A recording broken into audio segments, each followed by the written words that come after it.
Yeah. Bass.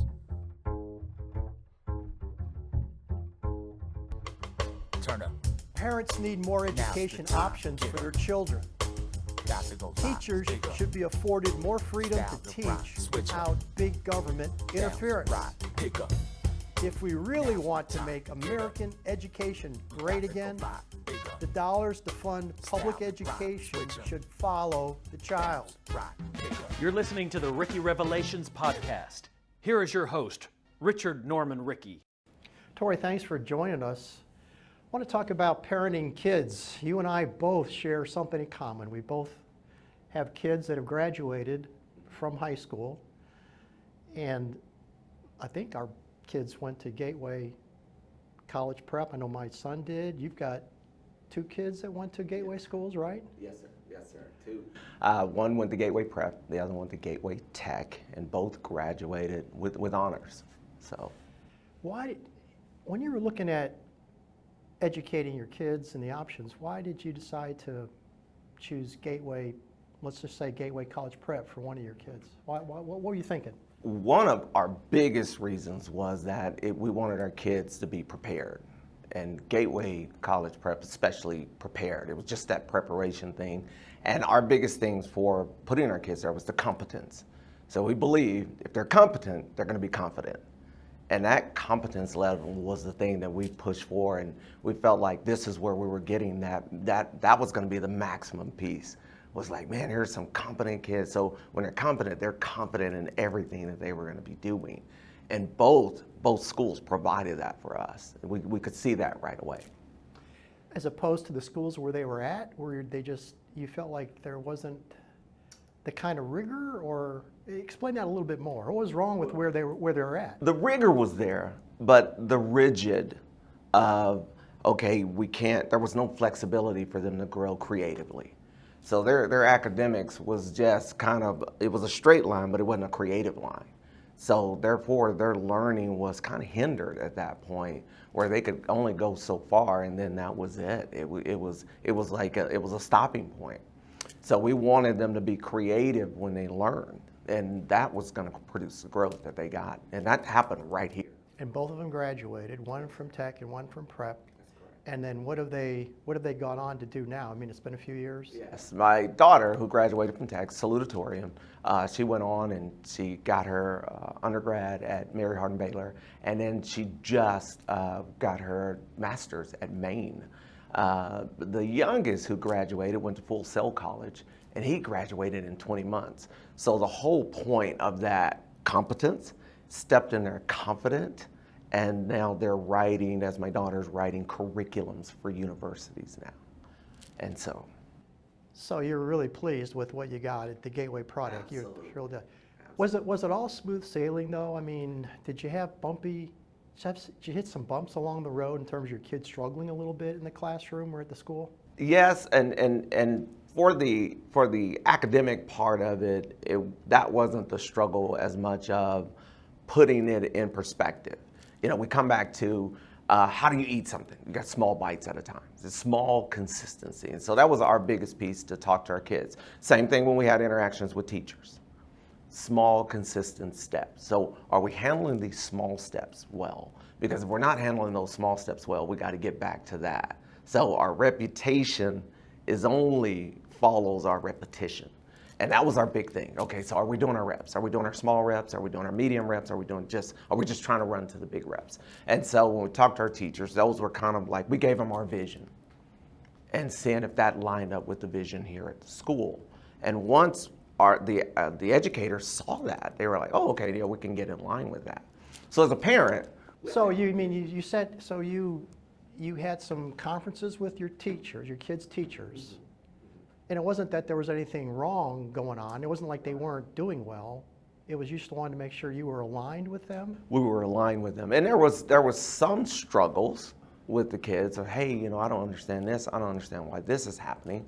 And so we go, okay, well, does this line up with the home core value? And is our value lining up with the school values? Now, the youngest one, everyone loved him. That kid was just all in, hands on.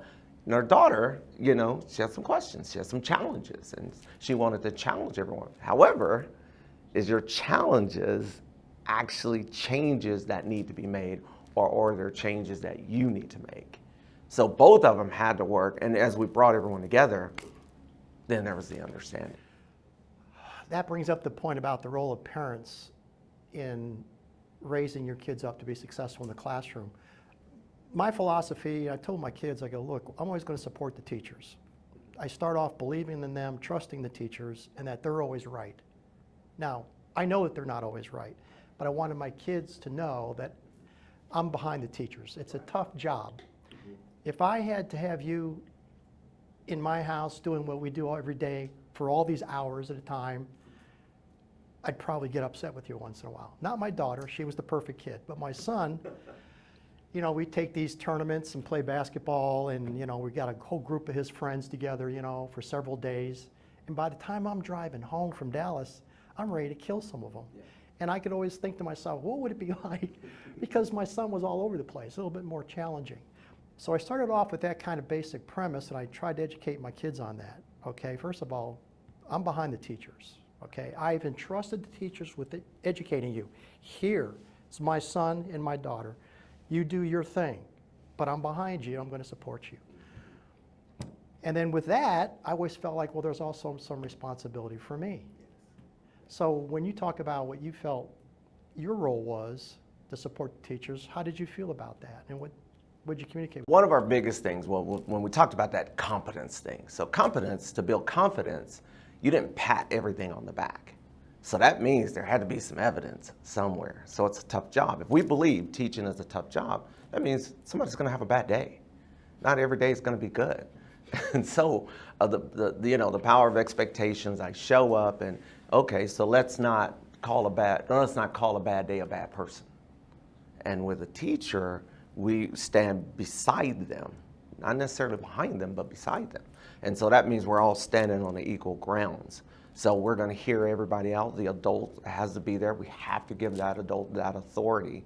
And that's what brought the understanding to both individuals. So it never turned into a major blow up, but we had to bring it back to that road that we were all traveling on. Were you the lead, or was their mom part of it? How'd you guys play that? Mom was the lead. I kind of set the structure. And so we look at it like, you know, falling out with someone was not the backup plan. Our blueprint was our vision. We want our kids to get a good education. We want them to work hard for the education. We don't want it to be given to them. They have to get it. And so when we talk at any point in time, especially with her, she just had a method of getting along. Here's the vision we shared. We want to see our kids successful. We know that's what you want. Where are we off? What bite are we missing? Are we missing that first bite, that middle bite, or the big bite? You know, what bite are we missing? And so those conversations didn't have to last long, because usually you can pinpoint where we're headed with this. So did any of your kids bring home failing grades at any point in time where you went, no, you never had that problem? No, none of those two. And so talk about the point of, you know, because again, we had a third kid who did end up leaving Gateway because he wanted to play football. Nothing more and nothing less than that, okay? So we take that kid and let's put him there, and he goes, hey man, you know, I want to play football. There's nothing we can do here with that, and he went off. So as I jump into that point, you took those same skills, took him to a local high school. Easier, 100% easier, never brought home homework. We're like, hey guy, are you in school? Are you with us? So with these, when we had these issues with other kids, those kids never brought home anything less than an A. So it was never, they were straight A kids. Now, not because they didn't have issues, it's because we jumped in and worked on those things immediately. And our teachers, 9 times out of 10, I never ran into a situation where the teacher didn't want to help. So we got a willing helper. You mean at either school? At Gateway Prep, Gateway, the teachers always wanted to help. And I find that, and that's why you and I can say the statement, I'm backing the teacher. I know, because they want this to go well. No one signs up and say, I hope everyone goes horrible today. Yeah. And so that was bad. But sharing that vision, keeping that vision up. Because if you don't vision, you don't put it in a frame, everyone's going to be out of the picture. Yeah. So, okay, well, you had a family where your kids, apparently academically did okay. But obviously there's families where their kids are failing. Right. And it's a different challenge for teachers than what you have been. And the message for those teachers working with parents who maybe aren't fulfilling their role that you and their kid's mom did, what would you advise, how would you advise the teacher to handle that? A parent who's just not quite living up to what their role should be. Well, my first thing would be, hey, let's put together a plan, as a parent, and let's get your kid in something where they can, like the small bites, let's say that, small pieces, small bites of consistency. And so that the parent's not overwhelmed, the kid's not overwhelmed, and especially not the teacher's not overwhelmed. And so let's get them invested in, right? Because when they're in on it, they're gonna be up on it. And so when you got that kid that's struggling, let's see where they're struggling, let's see where you're struggling. Let's say if it's a time problem. Hey, I work 10 hours a day. I'm exhausted when I get home. Well, let's give a plan for that. And so let's get us a goal ladder is what we call it. Step 1 on this goal ladder. Let's make sure a ladder is spread out wide enough that it'll hold us. There's a good balance. And okay, how's our attitude in classes? What's our approach? Are we getting enough sleep? Is there too much screen time? And so what I'll take to that level is, am I focusing on this first?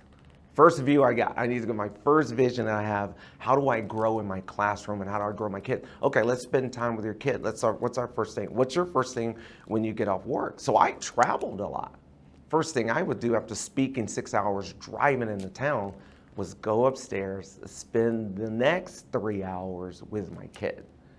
And that was, hey, where are we at? What do you understand and what do you have? Now, a lot of times they knew more about the work than I did. So if you have a struggling parent, and what my biggest thing to them, let's have a plan. Have a plan. Just let's have something in place for that, for them to grow. And then let's see if that plan is working. Well, as I run the charter school district, our philosophy in belonging is we're a school of choice, as you know. And what that means is we tell kids and parents that it's a school where kids belong. However, it doesn't mean every kid belongs. Right. It means that we have chosen a certain value system, beliefs, culture, the way that we do things, policies, procedures, discipline. This is how we approach things because we believe it's the best way to help your kids achieve their maximum academic potential, okay? And then we ask the parents to kind of research and find out if you think your values and what you believe about educating is lined up with us. Okay, so we're a school of choice, and what that means is parents have the freedom to come here. They choose to come here. Now, sometimes our teachers don't understand the back end of that because they look at it and say, well, they chose to come here, and if they don't do exactly the way we want it done, well, it's our way or the highway.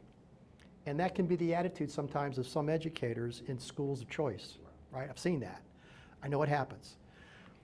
We want to make sure that we help our parents understand that, well, as a parent who got to choose, who had the freedom to choose, with that freedom comes additional responsibility. And you as a parent are a partner with the teacher, okay? You don't just dump your kids off. You chose to come here. You're getting in a car. You're dropping them off. And in that relationship with the teacher, you're a partner. And so for our teachers, their attitude, we hope is, one, if a parent's got a complaint or some problem is arising in the classroom with their little son or daughter, that a teacher's attitude is always, I'm going to respond right away. It's our customer. They chose to be here. They chose for me to be their teacher. Boom, I'm going to do it right away. But when they ask Mr. Rickey, make sure you're doing reading with your son. Did you do reading? Did you do an hour of reading or not? I know you're busy, Mr. Rickey. You were busy, right? You were on the road traveling all the time. But if your kids had been struggling, maybe what you needed to do, what the game plan was you need to read for 1 hour. So the kid's still struggling, and the teacher asked the parent, says, well, we noticed that he's still not making any improvements in his reading comprehension, he's still whatever. And have you done that, Mr. Rickey? No, I didn't. Wait a minute. that's on you. I'm going to do what I need to do as a teacher, but at some point I need you to do what I'm asking you to do because I think it's really important. So we continue with, we're going to respond really quickly. They're our partner, but we're also going to hold Mr. Rickey accountable. And what's so unique about us as a charter school should be that behind you as a teacher, as a principal, or an assistant principal, or a section head, or a superintendent who's also got your back saying, we're always going to support you as a teacher. If the standards are high, you keep the standards high. You don't drop them because little Richie won't, and Mr. Rickey won't spend the time he's supposed to, right? And then when you get to that point where you've exhausted everything, you've literally tried everything you could to help that student, and the parent is still not complying, is still not doing what they need to do, our attitude should be to bless them and release them. In other words, not our way or the highway, but it doesn't seem to work. I've done everything I can do. I want your son to succeed. But this is what I asked you to do, and you have not been doing that. And I think that's why he's still struggling. It's at least part of the reason. And maybe it's not the right place for you. And some of them will choose to go somewhere else. And they may be mad and show up at the superintendent's office or at the board meeting at some point. Well, we're always going to support our teachers as long as they're kind of complying with that way of looking at it. You know what I mean? Partnership with the parents, hold them accountable, hold them responsible. That's the part. And that's not always easy. Sometimes educators give in. There's some other pressure. Or it's too hard. I just don't want to mess with it. So we'll just pass them. Here's your C. And this is what's happening in a lot of the traditional schools. This is what's going on. Like, I don't want to mess with it. Oh, here you go. Move on to the next grade. I don't have to deal with you anymore. And we're supposed to be a school culture that says, we don't do that here. We're going to have courageous conversations with people and get down to the nitty-gritty because it's not easy sometimes. The process is simple, but it's not easy, right? And so here, what I came to the conclusion of here is about winning. This place has been about winning. So a win is a win, right? We've heard that statement, right? And so if your child moving on to some other school, we want to win for your kid. If this is too big of a struggle, we want you to win. In order to pass that kid, we get two things every day. We get a chance and we get a choice. So we got a choice. Now how do we increase those chances for that kid to be successful? That chance that they get to be here at the school, to get this level of education, I get it. They're born looking like me, the parent, but they go through life looking like their choices. I go through life looking like my choices. Did I choose to put my kid in the best possible position to win? Did I do the reading? Did I do the thing? Where we FaceTime, right? We got these cell phones, we got these things, and giving in is just not an option here. And I'm thankful for that because my daughter will tell you, as an undergrad, who became an adjunct professor immediately, she found out freshmen were showing up school, they couldn't read. Oh, I don't like that. It broke her heart. Yeah. Which then she goes, wait a minute, this is why the hard stuff prepared me. And see, she didn't have to be repaired, right? If you don't prepare, you have to repair. And so what we hear is like, hey, we don't want you to get your kid back needing repairs.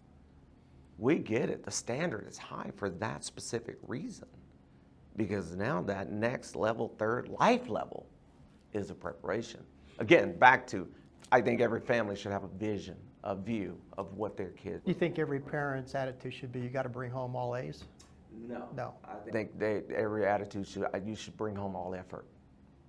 And for some kids, maybe the A's are going to come along, and maybe another child, it's B's, and you're happy with that. You're okay with that. Well, I'm okay with the fact that the effort, because I know if you stay with it here, those B's, those C's are going to come up. A lot that happens outside the classroom, I think, can impact positively or negatively what happens in the classrooms. For example, whether you're in athletics or not. Right. This thing about effort. If you're learning effort in athletics, and it's properly coached and expected,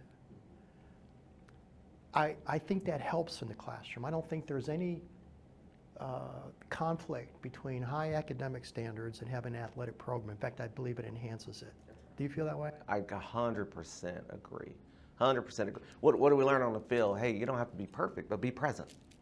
Be present, right? I can't hit a baseball if I never take a swing. And so, again, we lose a lot of kids because they're, I'm not perfect at it, so I'm going to give up. They do that academically. No, if you're present, you're going to perfect the method. That's what we need you to do. Be here. Yeah. Be here. How do you feel, some things have changed since I raised my kids. I caught a little bit of this with my youngest one, but smartphones. This is the first time it hit me. I always took my kids with me. I was a divorced dad. My kids were young, and we shared custody. They were with me a lot, probably a little over half the time. We always took a trip to Boston and to my summer home in Nova Scotia where I've got family, and we'd spend a couple days together. We'd get on a plane, have our little suitcases, get on a boat, wonderful time. But when the smartphone came along, one year I realized that my daughter was on this stupid device and she was not paying attention to us. And she was texting some of her friends, and it was like it hit me, and I was upset about it because I didn't have her present. And of course, that was just at the beginning of this thing. Now that we've been dealing with this for several years, how do you feel about kids and screen time? What would you say raising your kids about how much time when would you give them a smartphone, and what would be your home policy on that? I'm just curious. Yes. I guess now would be, because we're both speaking from a standpoint of how much it is now compared to then. We got the fortunate thing, our kids just were not into smartphones. They just were not. It just wasn't a thing. Now I can't get them to look at me. But at that time, I would, if they had a smartphone, it probably wouldn't happen until about freshman, sophomore year, and probably after freshman year, because of the fact of the curve of the learning. So, and if you got it at that point in time, is like, hey, communication only. If I need to reach you, you need to reach. You shouldn't be on any kind of app, especially not during your academic time, because now it's stealing from you. And then, so when you deal with your kid, the kid will say this: "Oh, you just want me to be perfect. I'm not going to be perfect all the time." No, like you just said, I want you to be present. I want us to make sure we know each other. And so getting that interruption out of the way, or at least making sure you put that interruption in a place where it belongs. Now we got a view. So still go back to the vision. What's the vision of our family? Hey, I want us to get a high education. I want us to be well-rounded. I want us to be connected. I want us to be able to be on each other's broadband. Where do I fit into your width? Because you don't have enough bandwidth for me when you're on this thing who's not with you.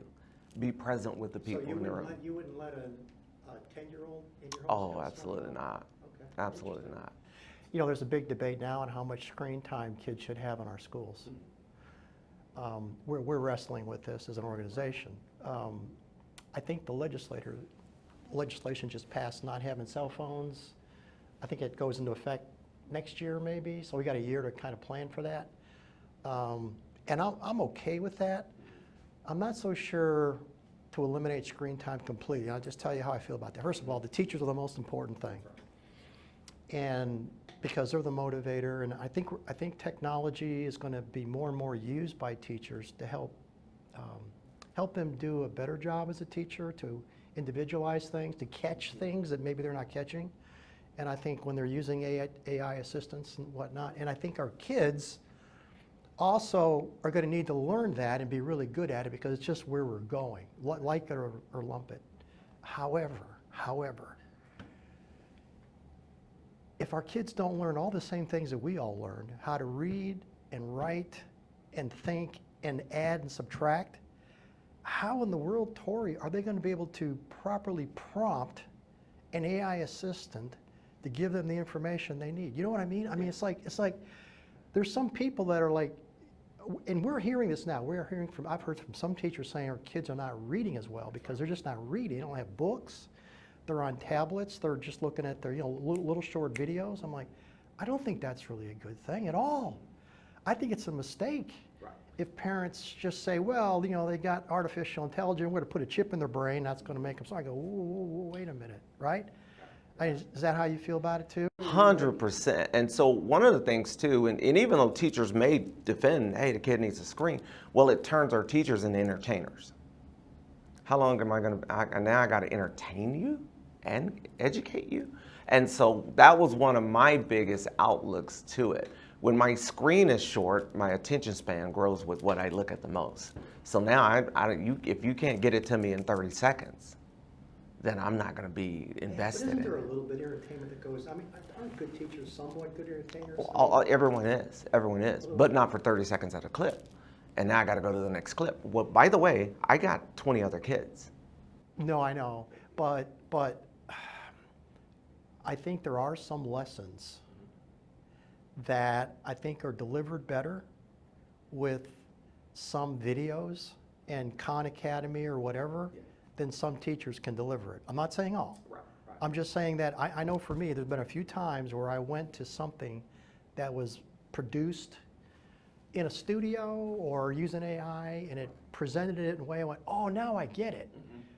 But a certain type of teacher in front of me wasn't going to be able to help me with that. You see what I'm saying? Oh, and everybody's different. So I guess I'm just not willing to throw it all away. And I know there's some very good schools out there that are still saying no screen time whatsoever. We're not going to do that here. And I don't know, we're looking at it. We're going to continue to study this. But right now, my position is I don't think we throw them all away, don't chunk them all. I still think we're going to have to teach our kids how to use it. But the illustration I would give is GPS, okay? So before I had GPS, I went to college in Boston, and if you've ever been there, it's a very hard place to get around. It's in circles, and a lot of the highways are underground, and you don't know where in the heck you're at. But after going to school there and living there long, I saw markers. Oh, that's the Hancock, that's the Prudential, but I kind of know where I'm at. And as a kid, I always had a map, and when we would drive from Michigan all the way to Nova Scotia, Canada with my mom, I was the oldest child, so I had a map, and I would help Mom find her way. I love maps. I got really good with maps. But nobody uses a map anymore. And a few years ago, when everybody was using GPS to get around, right? And I started to use it a little bit, and I kind of liked that it was very helpful. But I thought to myself, wait a minute, I'm getting dependent on this thing. What happens if I've been doing this for years and years, and then some rogue nation knocks out the GPS satellites, or we don't have any electricity and I don't have power, and I've never learned how to read a paper map? What happens to the sailor who's out at sea? And that part of your brain atrophies, folks. We have to, I think we have to fight this even harder because we have technology. I think we've even got to do more of developing our human intellect in our kids. Not less, more. Because how will a kid know how to prompt, like I said before, if they don't understand what to ask because they've never developed that knowledge? So this is really important stuff going on. I don't know how it's going to change education, but I know it is. Right. Somehow, do we need as many classrooms, and do we need to have 25 kids in a classroom? And I don't know. Are we going to? There's great teachers, and then there's not so good teachers, right? Or we can't find teachers because they're hard to find. Maybe we're going to use AI and for a little bit more of that stuff. I'm trying to keep open. I just want parents to hear that all of the reading, those skill sets that you were taught, I think are even more valuable. I think cursive's still important. Right. Have a signature, man. Have a signature. Have a signature. Have a signature. You got that was such a sense of ownership. This is my signature. And see, because I think when you don't belong to anything, you won't be anywhere. And I think that's part. So again, somewhat I agree. So in the screen time, I believe the teachers should be able to use it and be able to present that. But if I got a screen up and my kid has a screen up, what screen are we paying attention to the most? So I don't think there should be a competing factor. The other part of that is the power of connection. So we learned this through, doing speeches about addiction. You know, one of the greatest things, what's the greatest help for addiction? It's connection. And if we don't connect the old with the new, if the new goes out, how are we ever going to get along? You know, they used to navigate through the stars. So I used to talk about finding your brightest moment. How do I find where I'm going? Well, what's the brightest thing that I like? What is the thing that I'm good at? What is the thing that I excel at? What is the thing that bring me purpose, bring me joy? As I said to the graduates, don't ask what the world needs. Ask what makes you come alive. That's what we need. We need living. We need people that come alive. They're in their gift. They're in their thing. And that's what's happening with our students who are taking this so-called, quote-unquote, hard line to putting their academics first and putting their career and what they want to become first. And so, and all the other things that are following, they're seeing, okay, this is progress here. And that's what we want them to do. We want them to get it. But you're spot on. We you know, we don't have our phone. Let's set some kids down. You know, one of our challenges at our house was, give me 5 numbers, put your phone down, give me 5 phone numbers you can say and remember with the person's name if you need to call an emergency. Yeah, for sure. Without your phone. And there's just times in our interactions with people in our own family, I just think it's just everybody put your phone away. Yeah. I mean, a lot of these IT people are all doing that with their own kids. They all know this can be really dangerous if it's not controlled and used as a supplement. Mm-hmm. Tory, what would you say to our other parents about what would be your message to parents about how to support the school, how to support our educators, and what their role should be? If you could kind of sum it up as being a gateway parent, that you'd want if all the other parents did this, just think how great our school would be. Well, my biggest thing is find out what our goals are. You know, what do we have here as a school and the view and what we're positioning for the students, and then start aligning your kid and you with the goals of the school. Again, we got to run together. This is one of my biggest things. That was my biggest thing. We're running together. We're passing the baton to each other each day. It's a relay. So, you know, I'm passing the baton to my kid passes it to the teacher passes it to the kid passes it to me, and we keep going around like that. If we're invested in passing the baton and making sure that we're on the same page, that means we're all in the same race. I'm not going to pass the baton to someone that's running a different race. And that's our biggest thing is the school's goals, the school's vision, the school's, and I guess for lack of a better word, what's our mission here?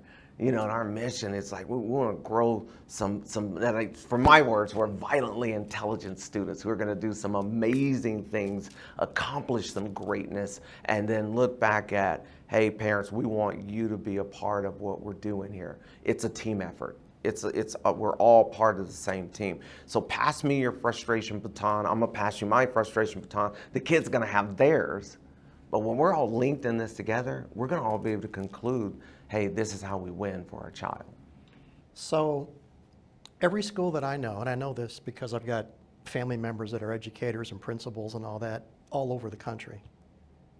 Every school has a group of these really negative parents, and they tend to get at their own Facebook pages or some other social media site, and they're always, you know, everything that's wrong with the school. And of course, schools aren't perfect. There's always challenges. But there seems to be this thing about just, you know, firing everybody else up with all the negative stuff. What does a leader do, or what do you as a parent who looks at this and says, well, man, hey, folks, I mean, I know we're not perfect, but come on. I mean, how do you break up the cartel of, you know, of just these, they're only like angry parents who, and that's okay. I mean, I get the anger. I've been there. I've had some times where I had to have one of those, you know, meetings with somebody as an educator, right? But it's because of social media, they tend to recruit more into it. And then it's sort of like if your news feed is always this certain opinion or position on issues, and you never get the other feedback, you become more tunnel focused on, well, this is the way it must be. Right. And that's kind of happening too. Yeah, and one of our big deal was dealing with the ant, right? Avoiding negative thoughts, right? And so you're dealing with this ant pile or this ant mode, and you know what does ants do? They come together.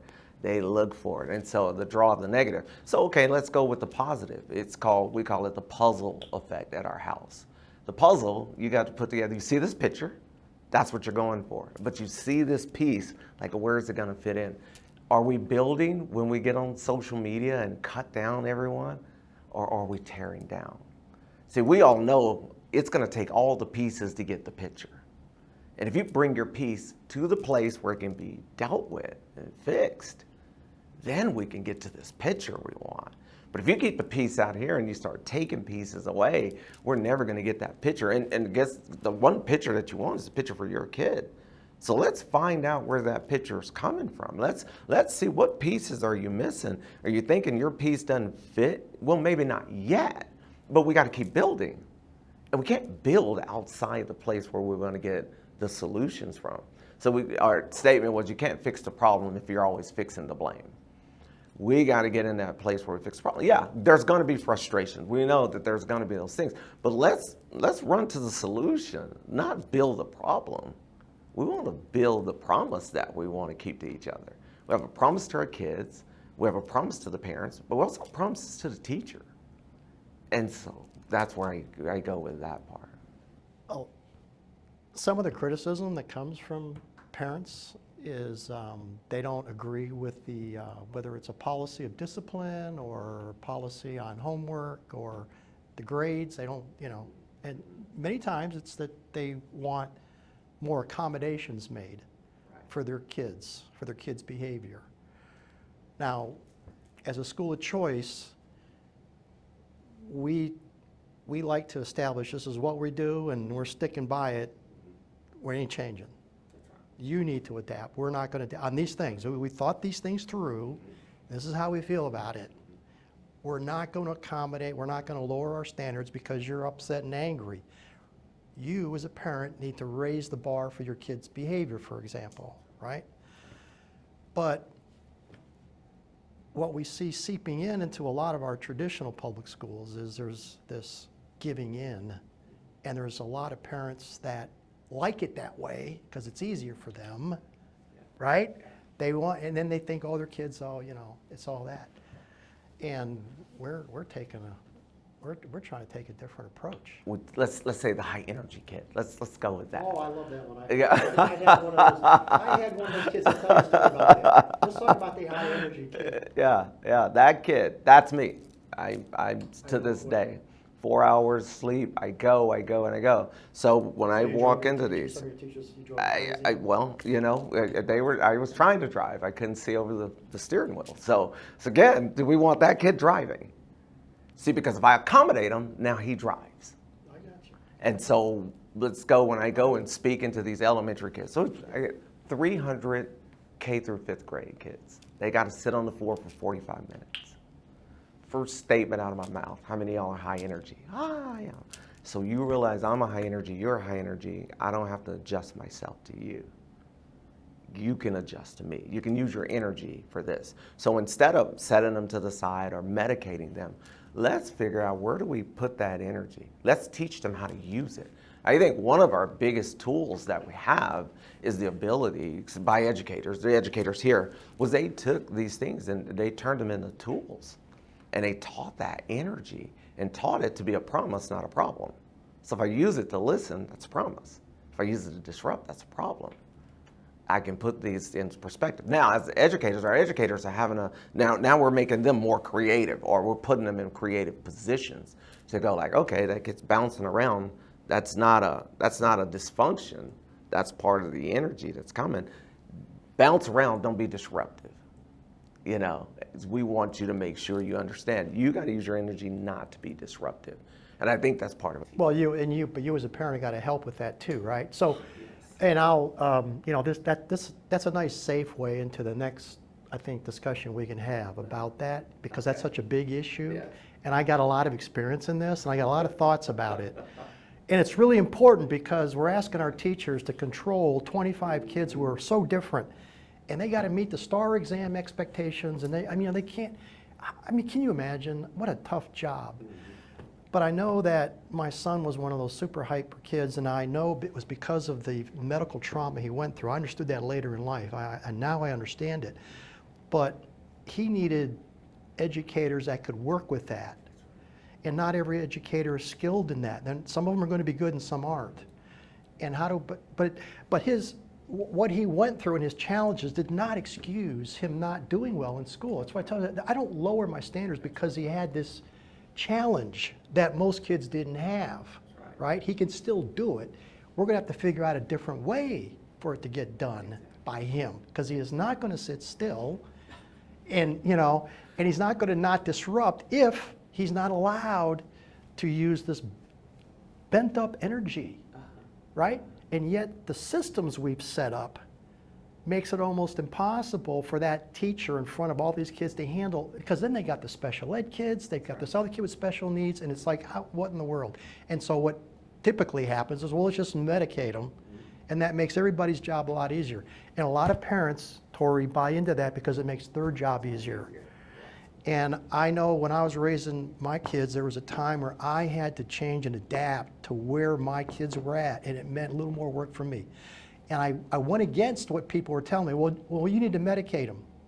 And I'm like, no, I'm not going to do that. I'm not saying it's never needed, but I know for a fact that there's other things that you can do that probably can get him where he needs to be, and using his strengths, right, his high energy.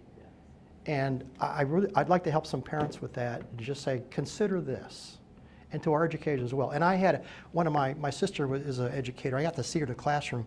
She's fantastic with those kind of boys like you were, and my son. Fantastic. Why? Well, she was the youngest. She had 3 older brothers. I mean, she loves boys. Yeah. She just absolutely, and she's fantastic.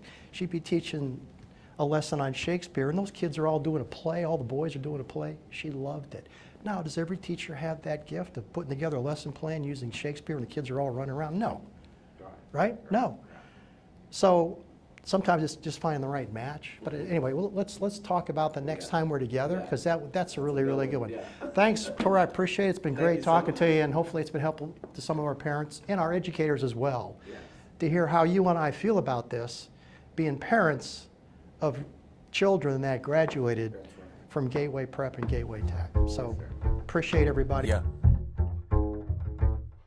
Base.